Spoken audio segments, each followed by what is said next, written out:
It's not fair. I shouldn't have to live this way. I shouldn't have to go through all of this. I'm disgusted by my own father. As my father, he was an amazing person, amazing father. But then him as a man, he was evil. He was a wolf in sheep's clothing. My father's name is Robert Eugene Brashears, and he got away with his crimes for 20 years almost, before anyone ever knew who he was, and the whole time he was dead.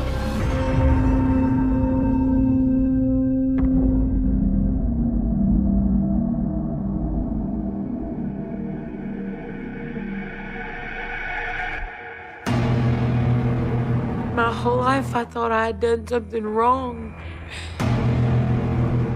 And I didn't. It was him. It was him.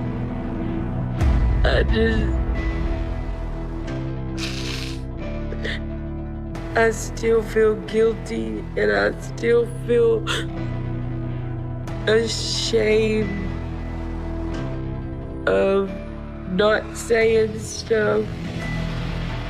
I wish I was older at that time so that I would have been able to understand everything that was going on.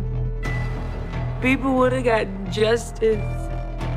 They got the answers they needed, but they don't get justice. And that's wrong.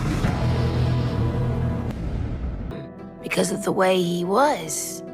He was just so loving and so caring. Are you really here to stay? That's right.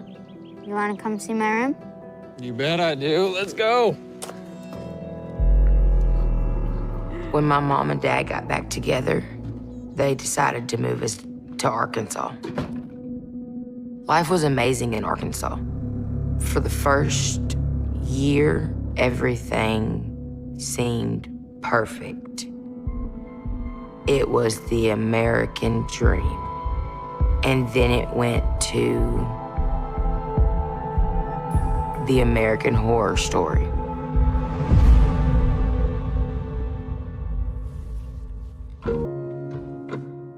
This is a photo of me and my mother and my father, my two sisters and my aunt, the night we left to move to Arkansas with my father. This is a picture that I'll never hang up in my house, that I don't want my children to see. If someone looked at this photo and didn't know anything about my history, they would just think it was a happy family. And you'd never know the man that was in this photo was so evil and had killed so many people. When I first looked at it, I just covered his face because looking at his face makes me doubt myself, because I love a man that's a serial killer.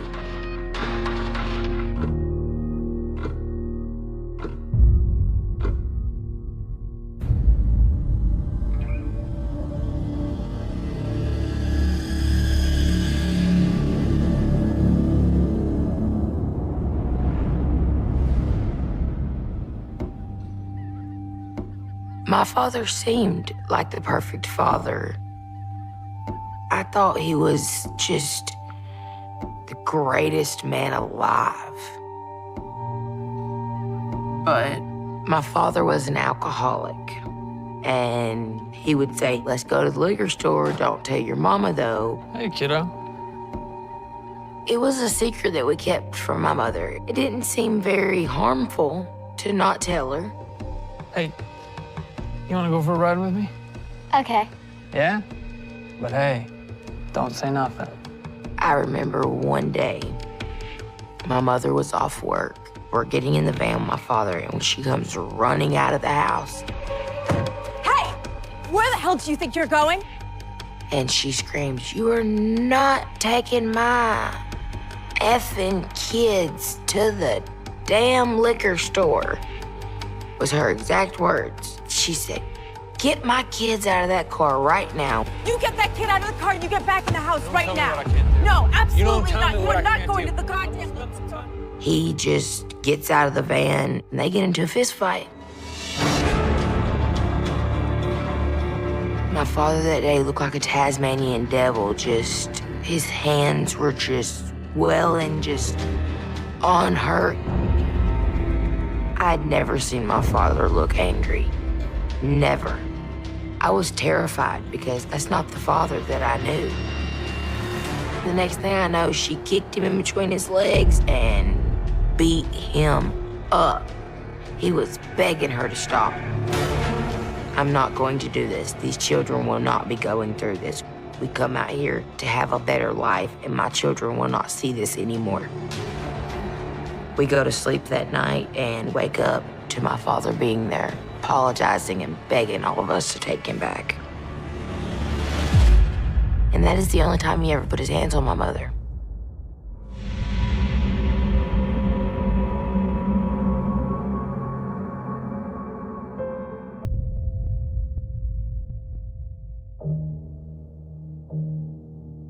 My father was a carpenter.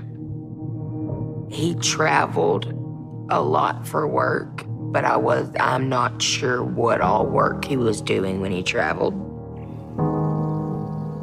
One time my father went away for a one-day job and come back, and he seemed very different.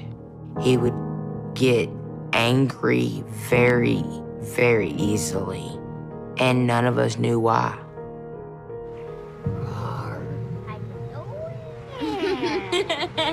We didn't have central heat and air in the house, so we had to use fans. We were just laying in front of the fan and we were talking. You know, when you're talking in front of a fan, it makes the fan noise, and we're being too loud, and it pissed him off. He was mad. What is going on in here? He went into a violent rage. You know, "I done told you to shut up." And he started to walk away, and my sister said something. Jeez, relax. What'd you just say? He just had this mean, mean, mean look on his face. And he dragged her from the bedroom to the living room and whooped her. We were terrified. We didn't know when he was gonna stop. And hearing her scream and holler and watching her try and kick him away, I can see it so vividly.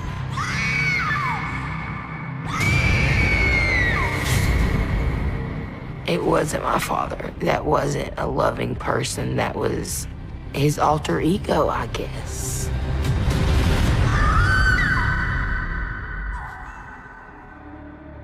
Looking back, knowing what I know now, it was around the time that he had committed murder. And it was like his hidden life and his real life were colliding together.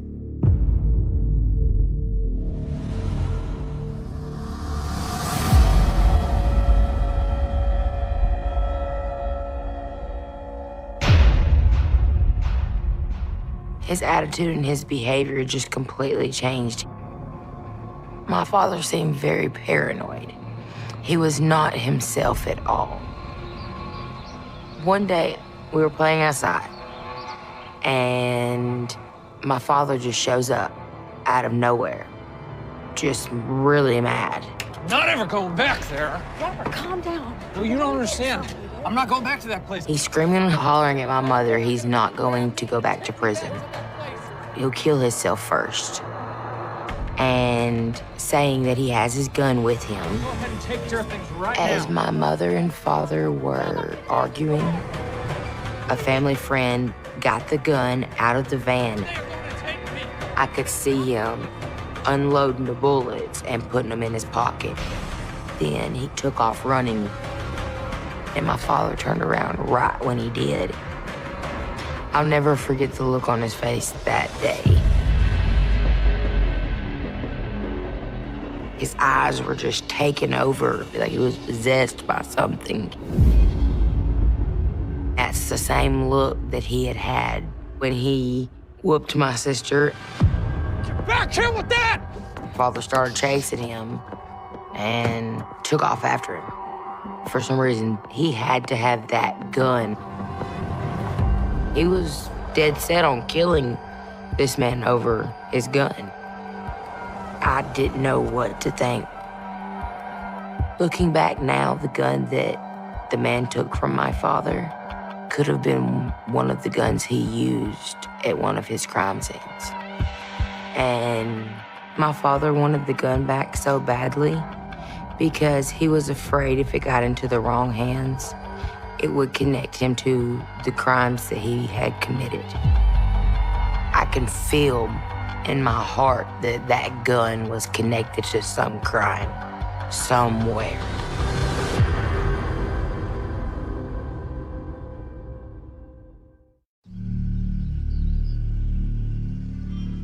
My father was obsessed with the news, and he would watch it all the time. CNN on one TV, the local news on another TV. I figured he grew up that way watching the news with my grandfather, so that's what it was for. And now I know different. He was afraid that he was going to get caught, and he had to know and have time to run before they were able to catch him.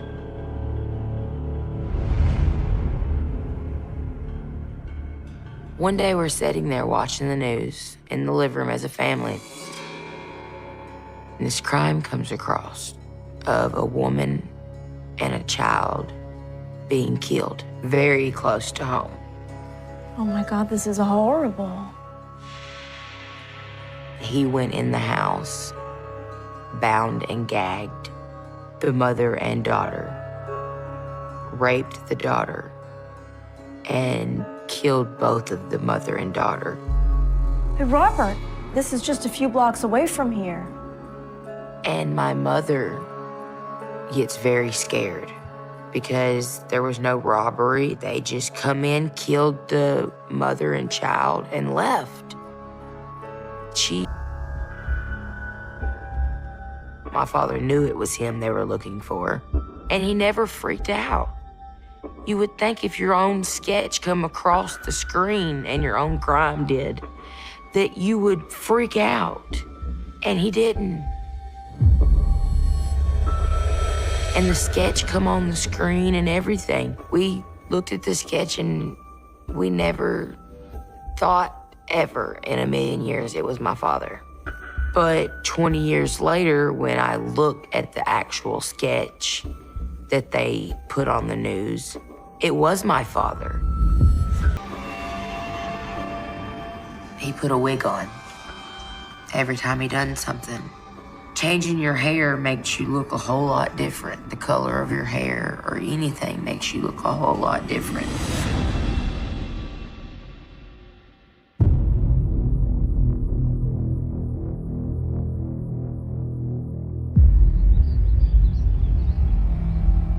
One day, we had to take my aunt to the Greyhound bus stop in Memphis, Tennessee, to catch a bus back to Alabama. And we pull in, my mother and my aunt get out of the van and go inside to get her bus ticket. As we're sitting there, police surround the entire bus stop. Christ, what the hell is all this? And my father starts freaking out. The police are behind our van, beside our van, everywhere. He looks distraught. He's looking left, right, up and down. And he took his glasses off and he took his hat off and threw them on the dashboard. Hey, sit still. Be quiet. He got stern with us. He was like, y'all just shut up now. Just shut up and don't say nothing. I'm looking in the rearview mirror, looking in the side mirrors. over and over and over again, and just sweating and just tensed up, and you could tell he just did not know what to do. I wondered, what are you afraid of? Why are you acting like this? But I knew better than to ask that question. Damn, what the hell is taking him so long? Looking back now, I think my father took his sunglasses and hat off because he didn't want them to look at him and think, oh, well, this is a sketch of a man that raped a 14-year-old girl. All right, I got our ticket. Well, hurry up. Let's go. My mother, come and get in the van. He's like, we gotta go, we gotta go. Let's go. What's wrong? I don't know what the hell all this is, but I don't want to be here for it. Later on, they find out that it was a prostitution sting at the bus station. It scared him. He was terrified. He thought he was going down. Then, I don't know if my father had a gun on him that day or not. I don't know what would have happened if the police would have come up to the door and said, excuse me, Mr. Bashirs, we're gonna need for you to step out. No one knows. But it terrifies me now, thinking about what would have happened.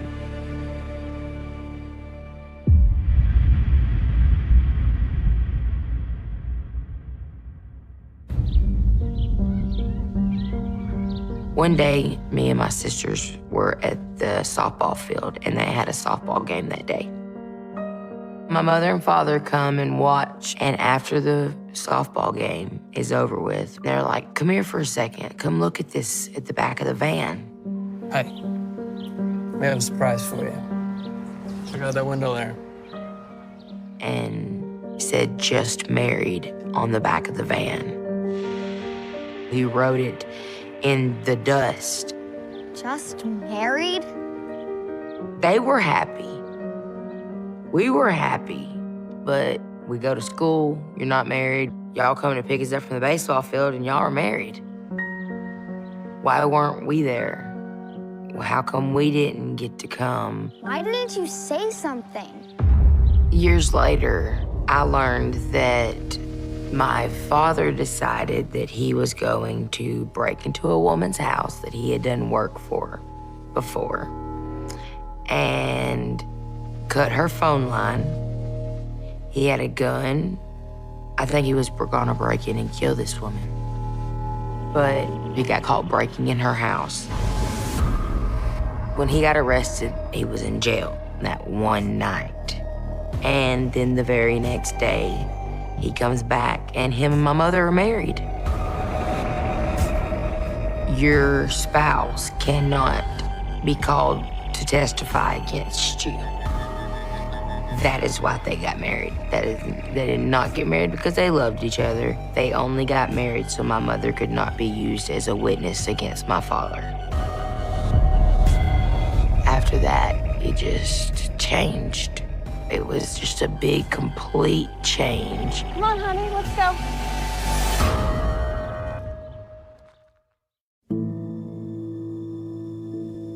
One day, my father was around, loving, caring, and then the next day, my father's gone, and I'm told he's on the run. His court date was coming up on his gun charges, and he was afraid of the police, and he was trying to make sure they didn't find out who he was. They didn't know that my father was a killer.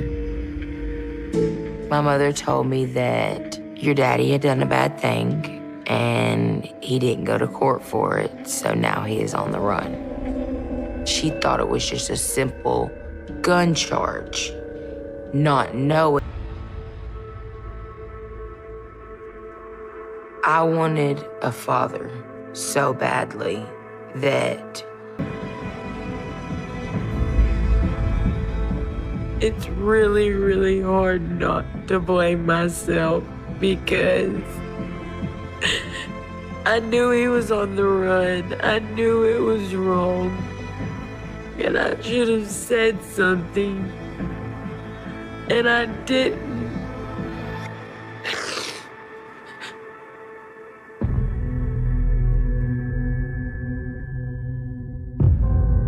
it was like it was back to the American dream for a couple days. And then he was gone.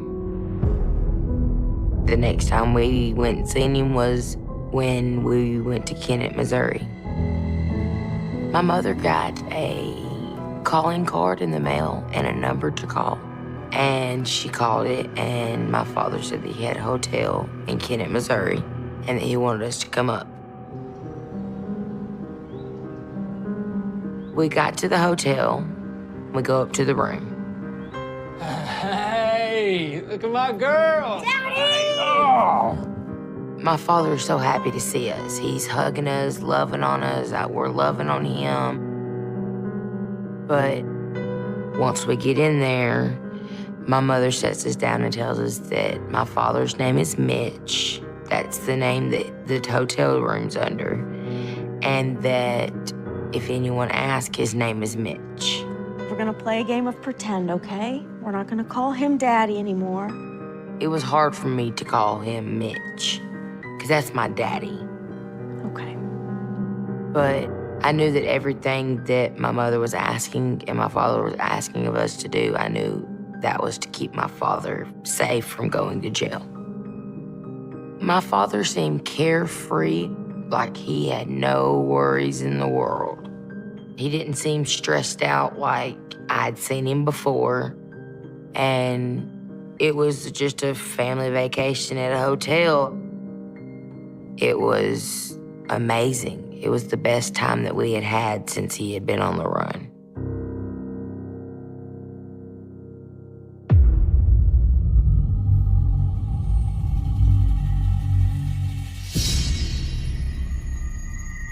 Before we left the hotel that night to go out to eat, he went into the bathroom and come back out with some sandy color hair. It was a wig. Okay. Everyone ready? And then he had sunglasses and a hat on. I knew why he had to do that. Because he was on the run and the police wouldn't be able to notice who he was. Tell you what, on the way back, we'll stop, pick you up something special. He looked just like a normal guy, just with different color hair. After he put his disguise on and we went out to eat and went shopping, he took us to Walmart. I got a doodle bear. And I wrote, "I love Daddy" all over it. This is the doodle bear. The toy that I bought when we went shopping. And I wrote, "I love my daddy" all over it. We wrote little messages on there to each other.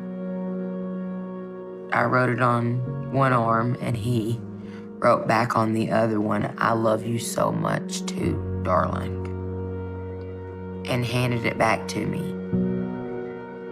That night, we wrote stuff back and forth to each other. I went to sleep cuddling the bear that night and woke up to police everywhere.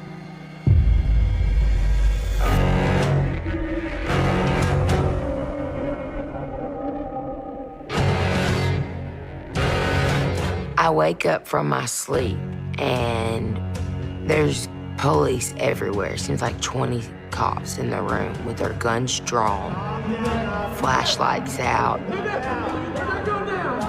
My father had a gun to his head. They were screaming at him, "Please, sir, put the gun down. Please, sir, put the gun down." And he wouldn't do it. Get back! Get back from me! Get back! Calm down. Get back! Sir, put it You down. get any closer, I will do it. My father did not know why the police were there. Back! Put it Get down. back from me!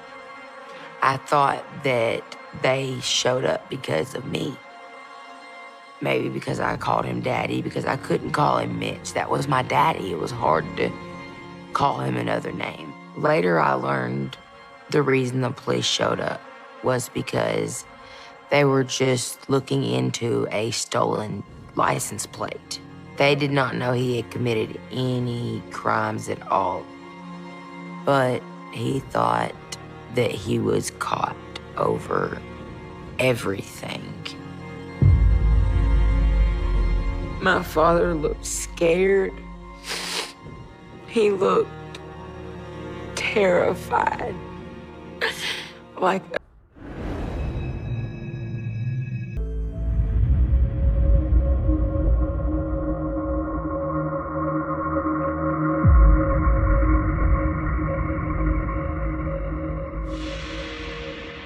he chose to die. He chose to take his own life. Why over a gun charge would you do that? Me finding out that he killed himself made me believe that he doesn't love me. He never loved me. I could have went and seen him in jail if he would have gotten arrested. Just because you're behind bars doesn't mean that my life stops. But my life stopped when you killed yourself. That he would rather die than be able to see me through a glass. I felt my father hated me and did not care. What did I ever do to you for you to hate me? Is what I thought for 20 years.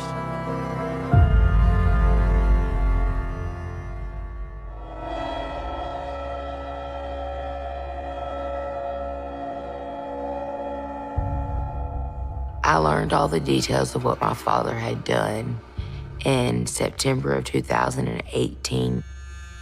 I was a stay-at-home mom. My husband worked full-time, and then I get a knock on the door.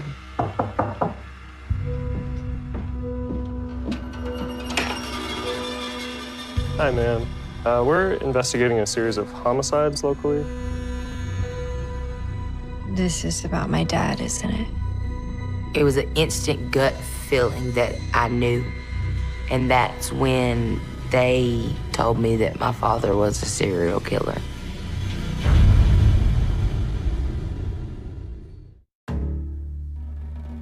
They're like, your father's a suspect of 3 murders, a rape, and an attempted burglary. And he got away with his crimes for 20 years almost, before anyone ever knew who he was, and the whole time he was dead. Oh my God. They had DNA from the last crime scene that he had done. And I knew about the genetic testing. Okay, what do you need from me? And I'm like, do y'all need DNA? Do you need a picture of him? What all do you need? And they're like, oh, we have a DNA kit in the car. Do you mind? I'm like, no, I'll do whatever it takes to help you. Yeah, of course. I was giving them everything that they needed because I wanted them to leave as quick as possible so that I could go in my house and just cry because I knew it was true.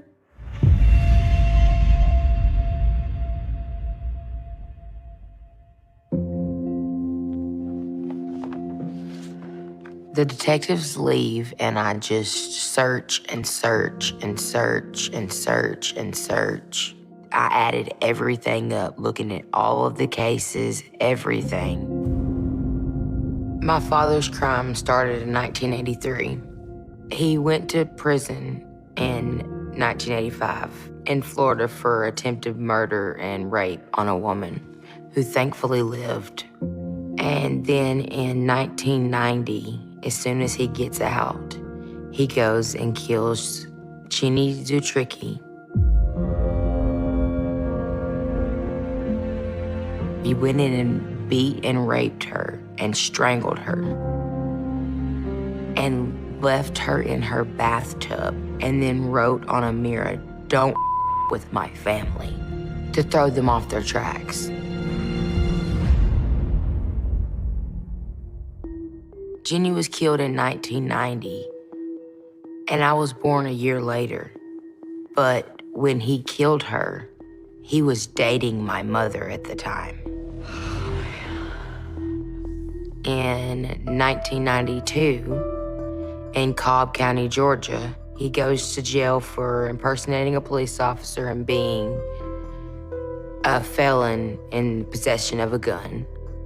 He gets out of prison in 1997 and then goes to Memphis, Tennessee in 1997 and rapes a 14-year-old girl and leaves her alive.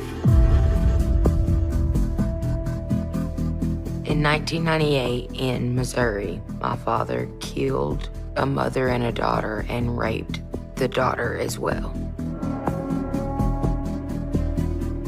Also, in 1998, he breaks into a house in Arkansas and cuts a woman's phone line and gets caught. Not long after that is when he went on the run. The timeline of the crimes matched where he lived at. All the dates just added up, and I said, I know in my heart and my gut that my father is the person that done every bit of this. His wife, you had one of your own. Did you not think about their family and what would happen to their family when they found them the way they did? But you didn't care.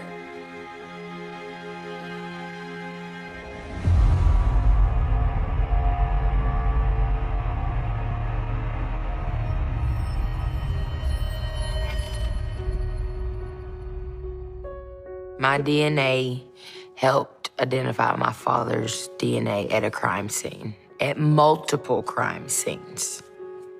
And at that moment, I did not feel like I let my father down, like I had all my life. I felt like I had just helped a lot of people.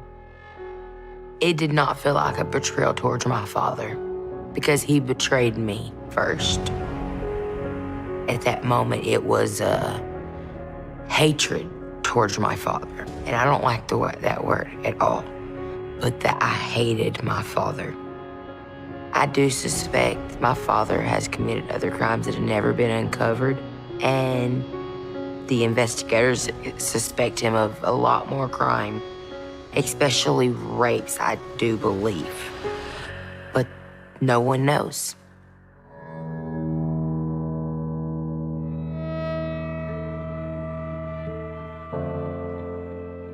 This news killed my mother. She had cirrhosis of the liver. We found out in October. She died December 23rd. She felt guilty because she could have turned her husband in, but she chose not to because she thought it was just a simple gun charge. She could have saved lives. She gave up. She didn't want to be here anymore. She didn't want people looking at her and questioning her of how could you have a serial killer as a husband and not know it. I just want my mama so bad. And that's what hurts the most about all of this, is I hate my father even more because my mother's not here because of him.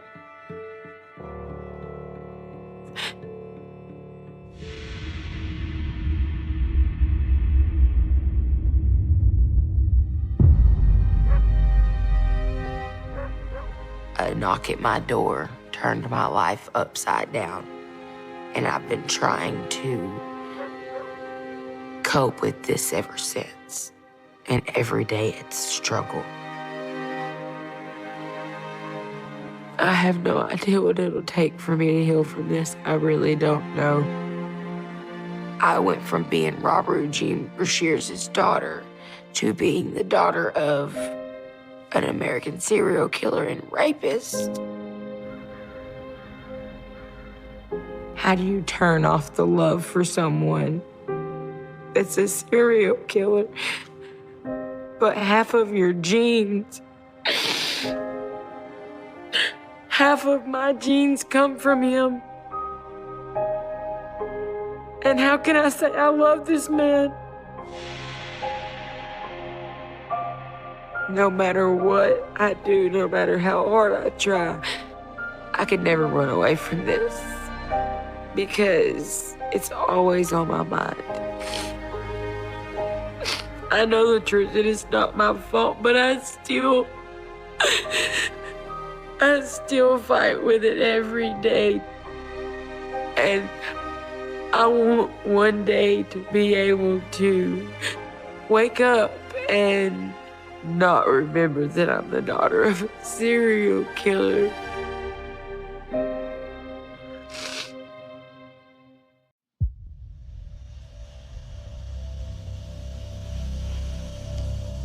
Not seen this picture before. But it's very familiar. I see evil Philip here. You can see it in his eyes. You can see just the lack of empathy, lack of sympathy, lack of respect for any human life. You can see it in his eyes. This is the face of a killer. There's no remorse there. I don't want to look at that anymore.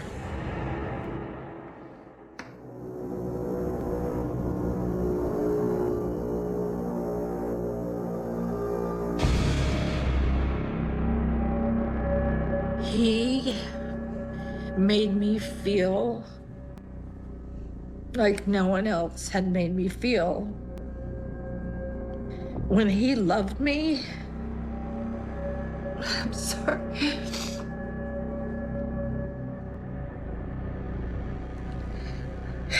It's hard to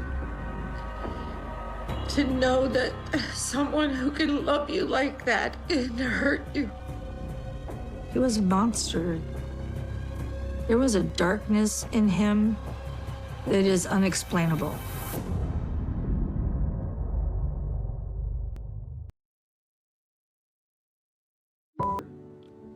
Years. It felt like we had an instant connection. That made it was like, oh yeah, we're friends, and it opens a door. He was fun. He had a smile that could light up a room. It just became comfortable really fast.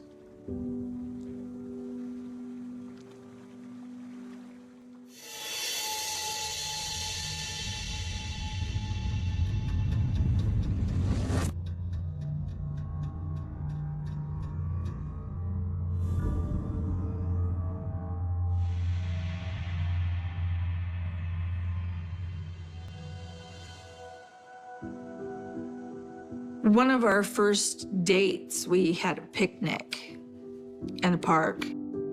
Suddenly, myself opening up to him.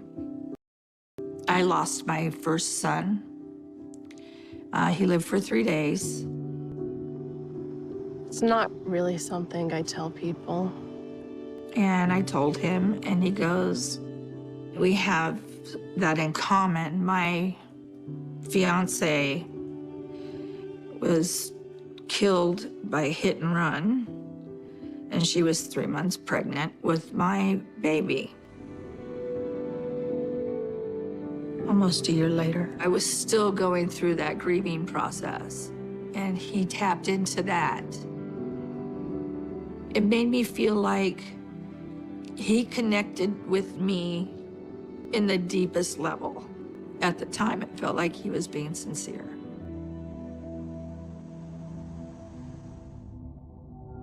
Looking back now, he was setting me up. He was grooming me. That was the end. That was the end.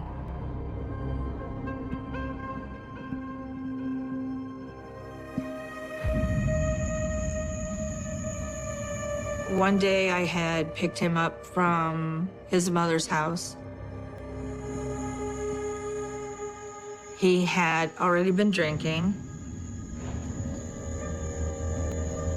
By this time, I had gotten to know that side of Philip and the signs, noticing and smelling. I think he was having an affair with the beer because he had one all day long. He went to bed with one. If he woke up and it was empty, he got up and got one out of the refrigerator and came back and kept drinking.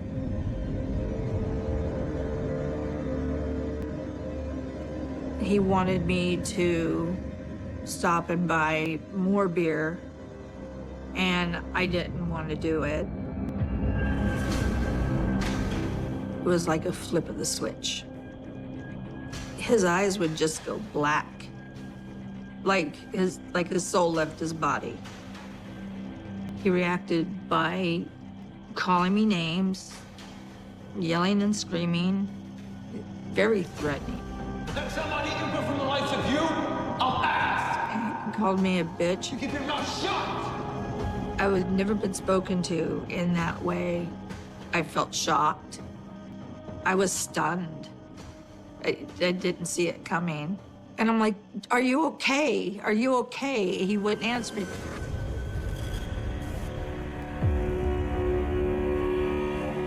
After I got him calmed down, you know, I took him and I said, okay, you know, we'll go get it. It's fine. Just to basically give him what he wanted so that we could continue on what we were doing. For the rest of the evening, it would replay in my head, like, what the just happened? What was that? But I loved him. Until I didn't.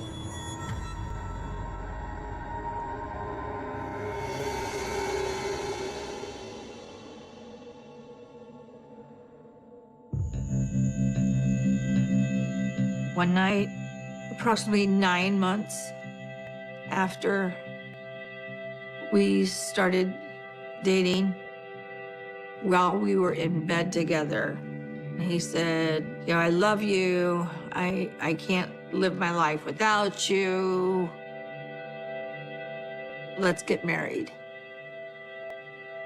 Will you marry me? Oh my God.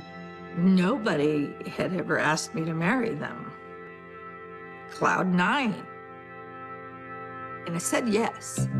Of course, I said yes. I was just like, oh my God.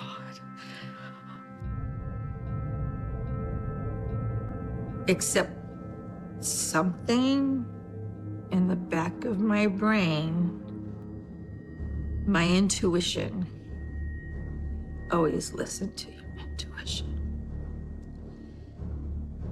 Just didn't want to do it. I think that he felt my reservations. He decides we're going to Vegas.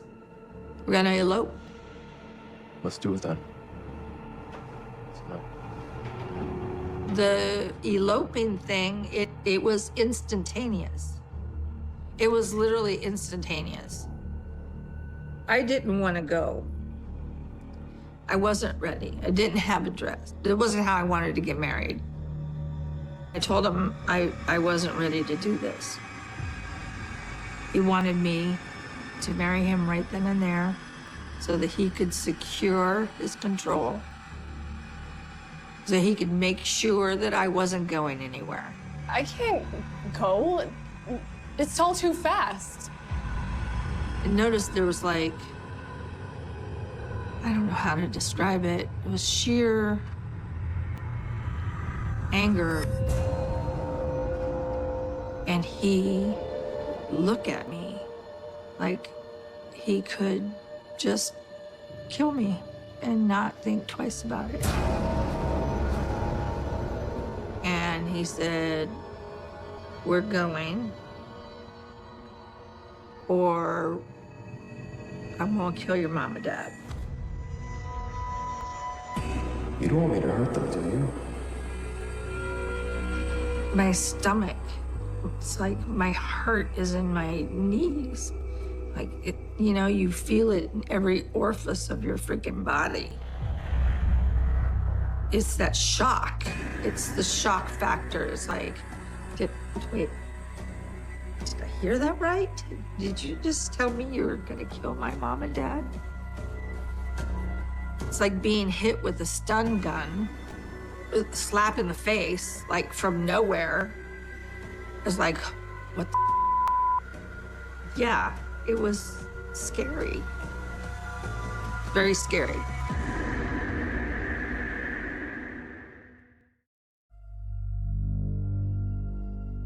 I felt like I was just trapped now in this cycle. Like, if I don't give him what he wants, he's gonna hurt me. And I don't want him to hurt me. And I definitely don't want him to hurt my parents. Get dressed. It was very calculated. It's part of the progression. But I believed him. And so I went. So off to Vegas we went with his brother.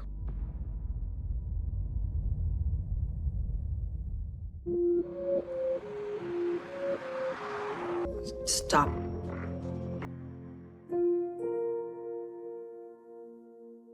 Growing up as a child, you go through the Woolworths magazines, with your girlfriends, and you go, oh, I love that dress. Like, I'm gonna get married in that dress. I want that dress. Just the ultimate, romantic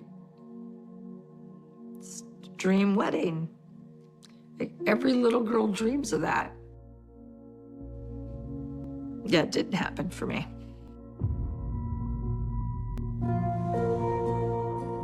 We didn't even get out of the car and kiss. And now I pronounce you husband and wife. There you go. Pronounce you both. Husband. I'm in tears. I'm so upset. And I didn't speak to him all the way home. It kind of felt like, this is it. This is just how it's gonna be. And I guess I'm gonna have to live with it. I just became his puppet.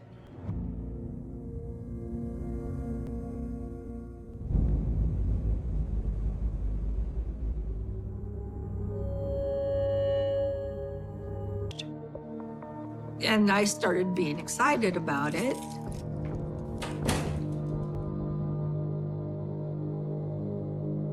One day he came home, just trashed.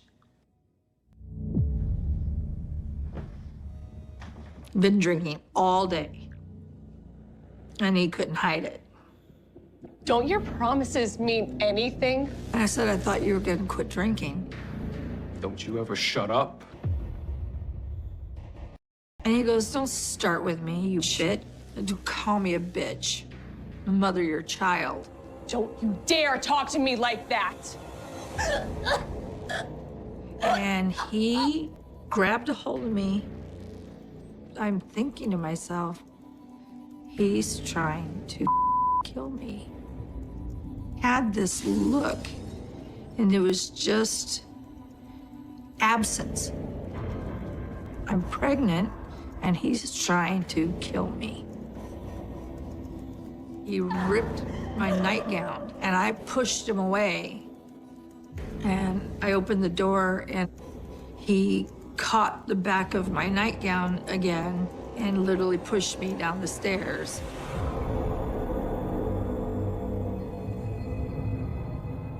And we had made friends with our next door neighbors, and the guys heard him and came out and pulled him away.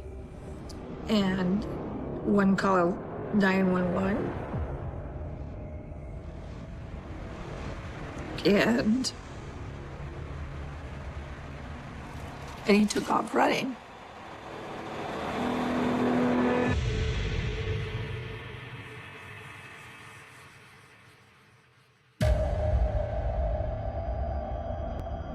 The police had a bunch of questions. And about that time, he walked through the front door. When I saw him come through the front door, I was like, what the like, what happened to you? He looked like he had been beaten. His face was bruised. The scratches on his neck. And he told them that I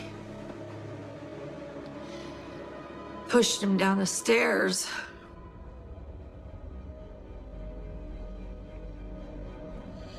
And he was defending himself. And I looked at the policeman, I said, do you believe that I actually pushed him down the stairs? He goes, it doesn't matter. It doesn't matter. And I'm in my nightgown, and it's ripped and torn.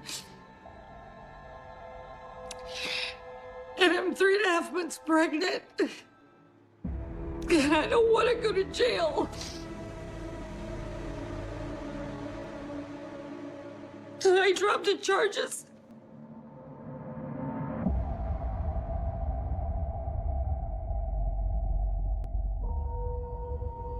He did it to himself. He beat himself up and told them that I did it so that it would be self-defense.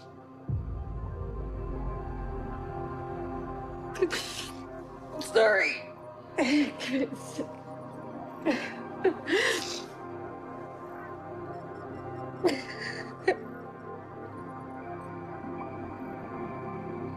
I'm like, what the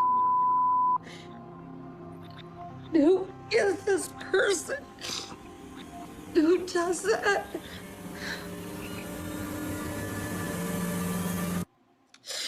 It was at the point that I realized that he had done this before. I started to question his story that he told me about his fiancée being killed when she was 3.5 months pregnant. I was 3.5 months pregnant. Way too many similarities. It's parallel. I mean, I think he killed her. That's what I think.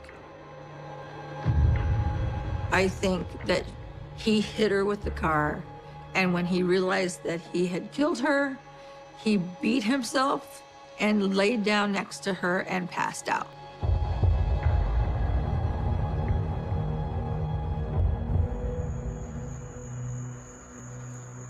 I'm scared that I don't know him at all. Everything is a lie. And I'm stuck. I'm pregnant and I'm stuck. If I try to leave, he's gonna hurt me. If I don't leave, he's gonna hurt me. That moment changed my life forever. That's when I realized he was capable of absolutely anything.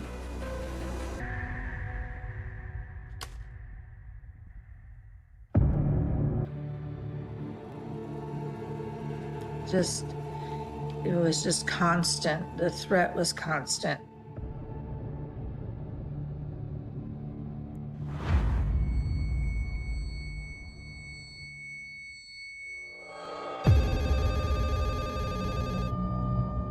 he starts calling me and calling me and calling me and calling me.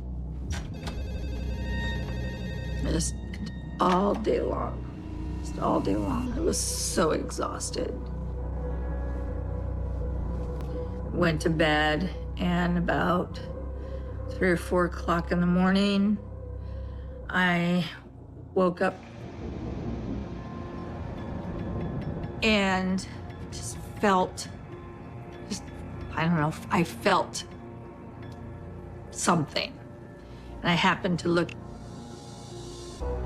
and I could see his silhouette. And I got up. He had this look. He wasn't there anymore. I couldn't see any definition in his eyes. It was terrifying.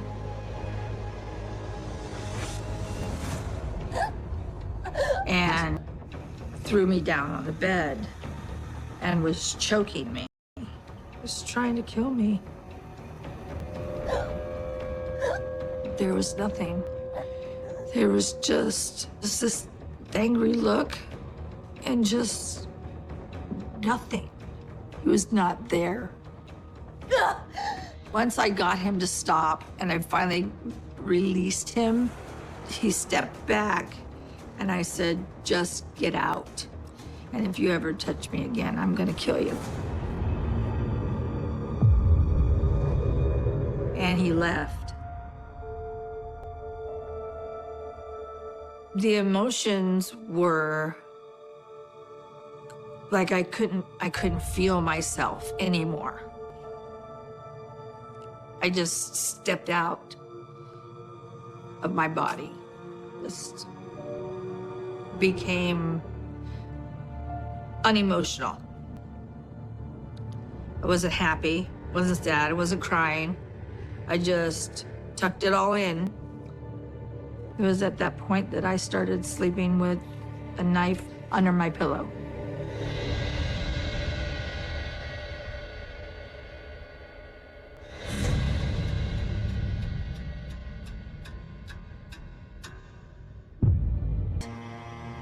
On his neck, from his ear to his throat. What happened? Apparently, 2 men in a white car told him that they were going to rape his wife and kill his child, and grabbed him by his hair, pulled him into the car, and sliced his throat with a razor blade. That was his story.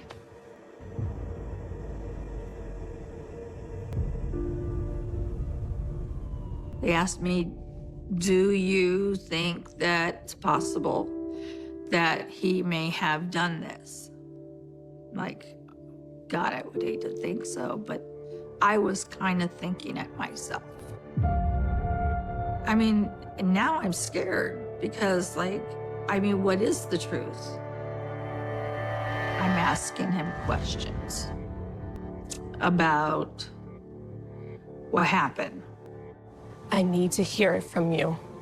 Tell me. And he's telling me the story. I was protecting you and my baby. There's no evidence of anyone in a white car, you know, that he was in the area around this time. He wasn't telling me the truth. It was. I'm not doing this anymore. I said, "You know what, Philip?" I said, I can't do this anymore. I'm done. I want a divorce. I took my wedding ring off. Well, she was brand new. He was beaming. I think Philip fell madly in love with her at first sight. I think he was proud. We both were. I can really feel us reconnecting right here over something new. This is one of the only remaining photos I have of Philip, the three of us. I destroyed them, most of them. And the only reason why I have this one was so my daughter would know where she came from. Memories with Philip, they reopen that door. I see him pulling me back in, is what I see. I see, once again, I'm gonna try. I want that white picket fence and the caring husband and the loving father. It's what I wanted more than anything. Philip had his demons. God only knows what they were. But what they were to me was more important than me. And more important than his daughter. He always let the bad side win. Over and over and over again. The bad side was just more important. Unfortunately, Philip was married to his demons first.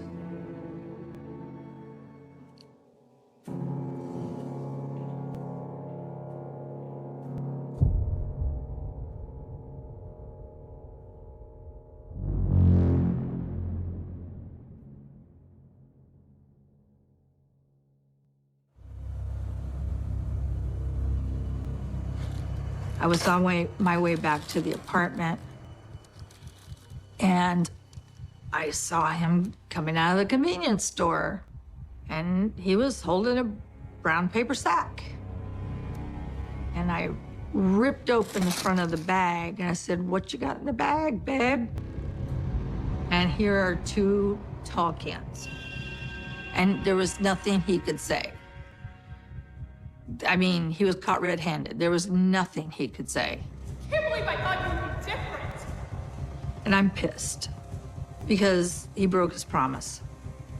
And he hauled off and he hit me in the parking lot. He busted my lip open. Get over! Well, he did this in front of an off-duty police officer and his son. So he took off. And they escorted me back to my apartment because I was afraid that he would be there waiting for me. And so they went in first to my apartment, and they're the ones that found the note. He wrote me a note, left it on our daughter's dresser in what the police assumed was his blood. It threatened my life, it threatened our daughter's life, and it threatened my parents' life, and that he was going to end this once and for all.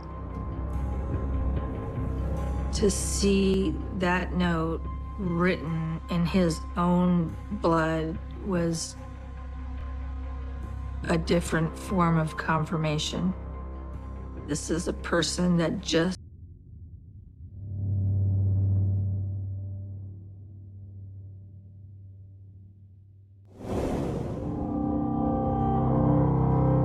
the next day, I'm in the kitchen and I had my back to the television and I heard his name come on across the news. Sheriff's deputies are looking for Philip Fuentes for questioning. Our daughter is sitting at the table and she's like, "Mommy, why is Daddy's picture on TV?" Mommy? And I turned around and I saw his picture on the news and I lost my You have information on Fuentes' whereabouts. and I hear that he is wanted for suspicion of a murder of someone by the name of Helen Huff, and that there was a manhunt currently looking for him. I couldn't believe it. I could, but I couldn't wrap my head around it. And I was terrified that he knew where I was at. If in fact he had done this, he had nothing to lose.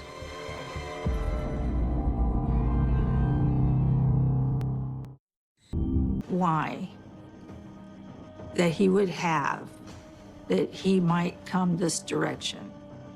And I said, yeah, I'm terrified right now. He's been threatening this to me our entire relationship. What is to stop him from now following through with that and killing my whole family? We lived in fear for a few days until he turned himself in. He actually turned himself in.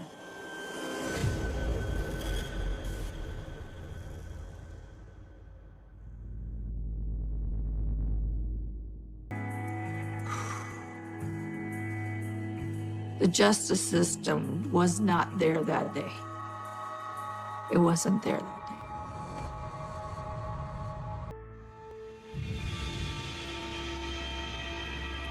Once he got out, I didn't believe he was dead until I got confirmation from my mom and my sister.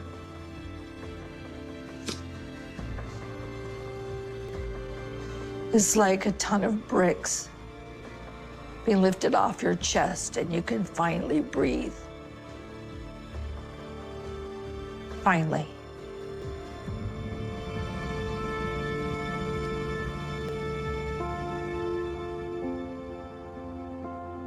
I'm living my best life right now. I have my new husband and our new home, and he's my best friend. But it's always there. I've seen evil. Philip was evil. Sun rose. I found the candle still burning. A small flame against the wall of gray. Fragile. Persistent. It flickered, bowed, then stood again. And in its light, I saw my reflection. Faint. Human. Forgiven enough to start over. There's a kind of peace that comes only after the noise dies. Not because you silenced it, but because it stopped needing you. That's where I live now, in the soft hum between colors. Months have passed since the wall turned gray. The city moved on. The headlines vanished. The church replaced the basilica's outer bricks. The crowd forgot my name, or maybe they just learned to say it with less weight. Either way, it's better this way. I rent a small room above a bakery near the old docks. The walls are bare. I don't paint them. The smell of yeast wakes me before dawn, and for the first time in years, I let morning light touch my face before I touch paint. I still draw sometimes. Not murals, not protests, just sketches. A hand reaching from the water, a candle flickering in wind, a cracked halo mended with gold. Quiet things. Things that breathe but don't shout. Once a week, I teach a workshop for kids from the neighborhood. We paint on discarded doors, on cardboard, on things that were meant to be thrown away. They call it Oficina da Luz, Workshop of Light. The irony isn't lost on me. I used to paint over doors. Now I hand out brushes so others can open theirs. One boy, maybe 12, asked me once, "Are you the saint everyone talks about?" I smiled. No, I'm just the man who stopped running from silence. He looked confused for a second, then nodded, as if that made perfect sense in a language only children still understand. Sometimes when I walk home, I take the long route through the older part of Recife, where walls remember better than people do. One evening, I saw something strange. The basilica wall, the one they painted over, had started peeling again. Through the cracks, faint traces of red were surfacing. Not enough to read the word, but enough to feel it breathing underneath. I didn't touch it. I just stood there, smiling at the thought that maybe grace doesn't disappear. It just waits for time to reveal what we tried too hard to hide. I think about Father Miguel often. He retired from parish work last year. Now he writes short reflections for local bulletins. Small, humble things, signed only M. He sent me one a month ago. It said, "The wall never repented. The painter did, and that was miracle enough." I read it 3 times before putting it away.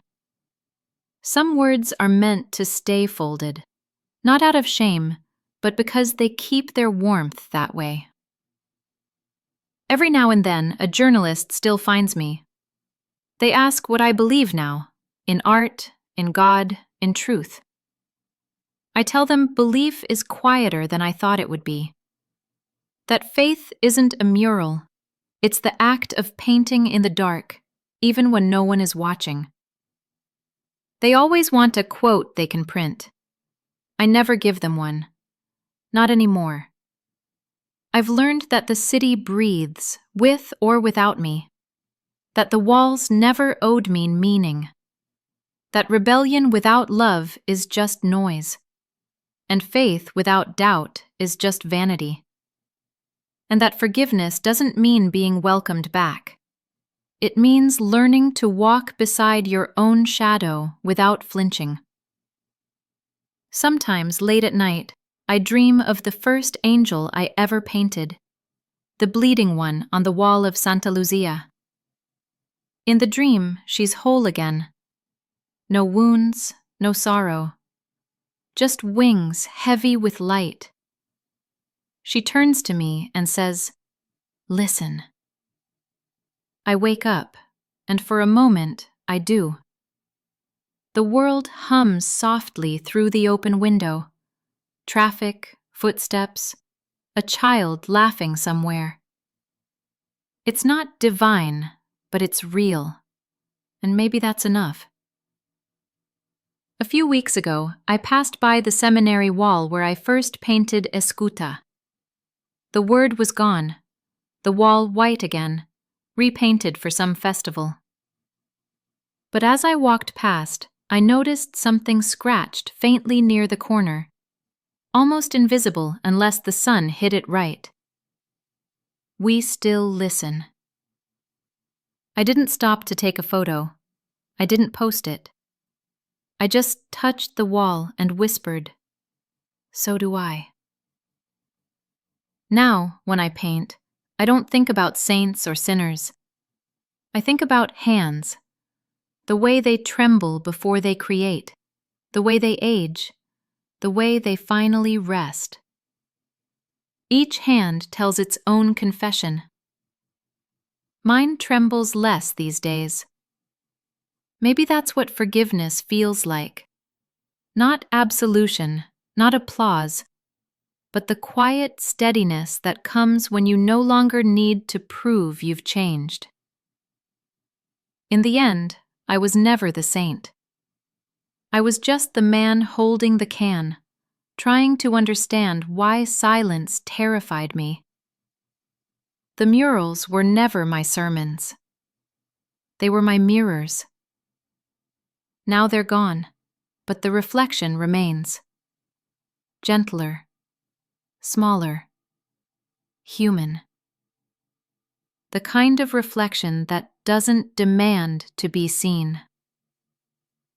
If you walk through Recife at dawn, you might see a small mural on a bakery wall. A child holding a paint can, facing a blank space of colorless plaster. No signature, no caption, no saintly symbols. Just the child and the emptiness before creation. And underneath, in tiny, faded letters, the word Amen.